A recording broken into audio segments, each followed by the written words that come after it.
Hey everyone, welcome back to the VSO Gun Channel. It's great to be here as always, and today I want to talk to you about National Concealed Carry Reciprocity. This is something anybody with an IQ over 70 wants, basically. And it goes like this. Look, you have a natural right to defend yourself. It's enshrined in our Constitution, the Second Amendment.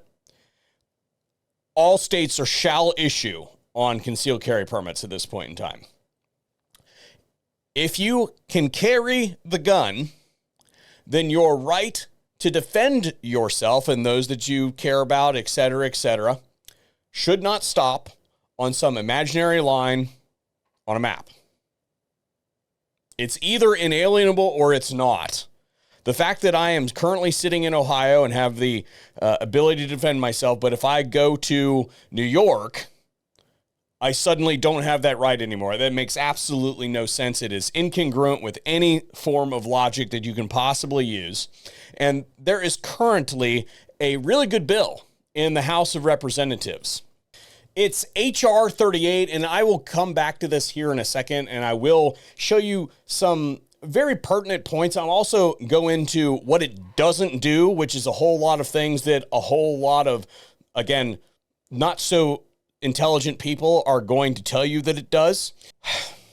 What I'm going to do today is I'm going to give you a very low effort way that you can support this. I'll have a link in all relevant places. It basically takes you to the 2A Action Alliance. They've written a letter. They're going to send it to your representative and say, hey, do this thing. And the reason I'm saying very low effort is I am so black-pilled on these feckless traitors in the Republican Party. I am so sick of them. They're going to find a way to screw this up yet again. I guarantee it. I am almost 100% sure, right? If it wasn't for the fact that the leftists in this country look absolutely ridiculous right now, then Republicans would have no chance in the midterms. It's not by any matter of their performance that they are gaining in any polls anywhere. It's just that the other guy looks so crazy right now that they're almost assured a win. But, you know, Republicans have an uncanny ability to snatch defeat from the jaws of victory. So I have no doubt that they will fuck this up somehow. So again, low effort. Obviously, read what the letter says. It's not very long. Read what it says and then sign your name to it. And we'll see what happens after it gets out of the House of Representatives. Or if they'll even have the balls to bring it to the floor for a vote in the House of Representatives. Who even knows at this point in time? Lizard people. Today's video is brought to you by Medical Gear Outfitters. They are my one-stop shop for all things medical. I've known the folks that run that company for over a decade now. They're great folks, and their big thing is not only supplying all the individual items that you should have in a trauma kit, but also having themed trauma kits available for all of your needs, whether it's a car accident that you're concerned about, whether it's just a general first aid kit for bumps and bruises, or if it is a blowout kit for your tactical rig or something. Check them out at Medical Gear Outfitters, and we have a discount code there that you can use to great effect to get yourself squared away.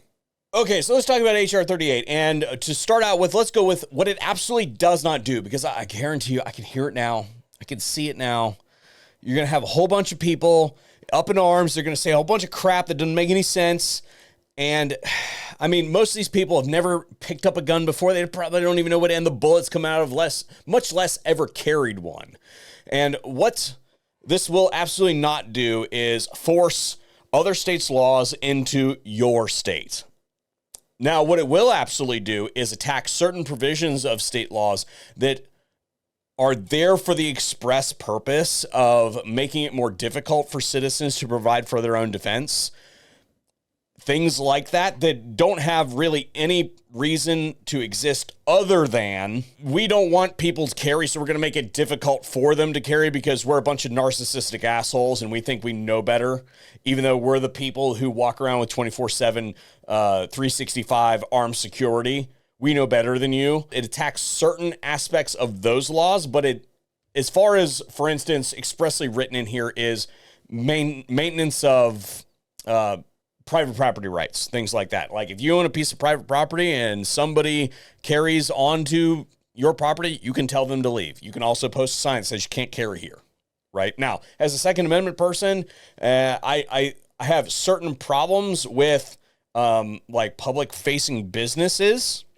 So if you have a retail store and you say, hey, we don't want guns in here, then in my opinion, I think that you just have to provide armed security in that premises. But, you know, that's a discussion for another day. But if you own like a farm or something like that and you say, hey, no guns on our farm, then you can do that under this if it were to pass. So like what it absolutely does not do is force other states to comply with other states' laws. I still, if I go to the state of California after, let's say this hypothetically passes, I still have to follow California law. Notwithstanding any provision of law of any state or political subdivision thereof, and subject only to the requirements of this section, a person who is not prohibited by federal law from possessing, transporting, shipping, or receiving a firearm, who is carrying a valid identification document containing a photograph of the person, and who is carrying a valid license or permit, which is issued pursuant to the law of a state and which permits the person to carry a concealed carry firearm, or is entitled to carry a concealed carry firearm in the state in which the person resides, may possess or carry a concealed carry handgun other than a machine gun, that's bullshit, or destructive device, that's also bullshit, that has been shipped or transported in interstate or foreign commerce in any state that, 1, has a statute under which residents of the state may apply for a license or permit to carry a concealed firearm, 2, does not prohibit the carrying of concealed firearms by residents of the state for lawful purposes. Now, there's some things here that I like, and there's some things here that I don't like. First of all, I don't like the have to have a permit thing, although I suspect that second clause in there is for those constitutional carry states. So,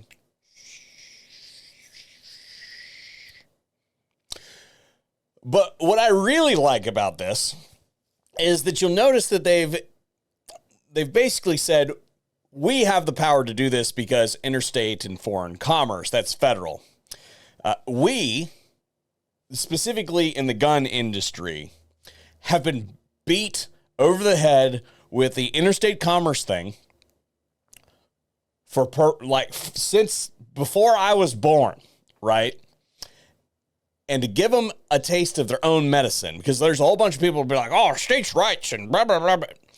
This basically says, hey, look, that firearm is subject to interstate commerce.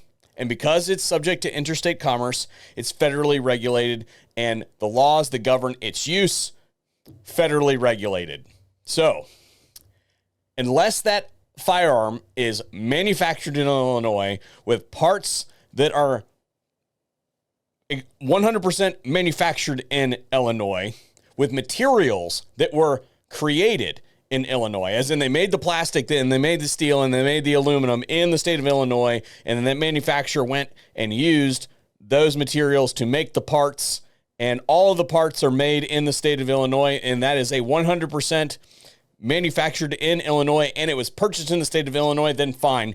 This does not apply to that firearm. But in every other case, get fucked. Let's move on to some more stuff that I really like. A person who carries and possesses a concealed handgun in accordance with subsections A and B may not be arrested or otherwise detained for violation of any law or any rule or regulation of the state or any political subdivision thereof related to the possession, transportation, or carry of firearms unless there is a probable cause to believe that a person is doing so in a manner not provided for by this section. So you can't be arrested for just carrying the gun, basically. You have to do something else illegal, is what they're saying. See what I said earlier about following the other laws. When a person asserts in this section as a defense in criminal proceedings, the prosecution shall bear the burden of proving beyond a reasonable doubt that the conduct of the person did not satisfy the conditions set forth in sections A and B. When a person successfully asserts this section as a defense in a criminal proceeding, the court shall award the prevailing defendant a reasonable attorney's fees. A person who is deprived of any right, privilege, or immunity secured by this section under color of any statute, accordance, regulation, custom, or usage of any state or any political subdivision therein may bring an action in any appropriate court against any other person, including state or political subdivision thereof, who causes the person to be subject to the deprivation for damages or other appropriate relief. That means that you can go after the police chief. You can go after the arresting deputy. They are no longer hiding behind qualified immunity, basically. You can go after them directly. The term handgun includes any magazine for use in a handgun or any ammunition loaded into the handgun or its magazine. So that basically saying, he was carrying a handgun, but he had an extra magazine on him, so we're going to jack him up for that. So they've already seen that kind of go through. And then the last thing that it lists is a whole bunch of stuff that has been used to curtail the right to self-defense previously. Yeah, I can't do that anymore. Okay, so my general thoughts on this are, again, Republicans are going to screw this up. I almost guarantee it. So I've given you a low effort way to participate. So it only take you, if you don't read the letter, it'll take you a couple seconds. But if you read the letter, it'll only take you a couple minutes. Do that thing. What I would like to add is that this is not perfect. Okay. There are things that I don't like about it, but you know what? It can work. And what I would point to, and I've pointed to this again, is here in the state of Ohio, we have a pretty decent concealed carry law at this point in time. It was not always that way. It actually totally sucked when we first passed it. And then what we did is just like we do with our ridiculous game regulations here is we pass it and then we amend it over time. We basically say, hey, this is dumb and this is the reason it's dumb and it's not working. And we've over time gotten to that place. It, again, was a horrible concealed carry law when we first got it, but we got it on the books. And now it's pretty close to what I would say the standard in the country is.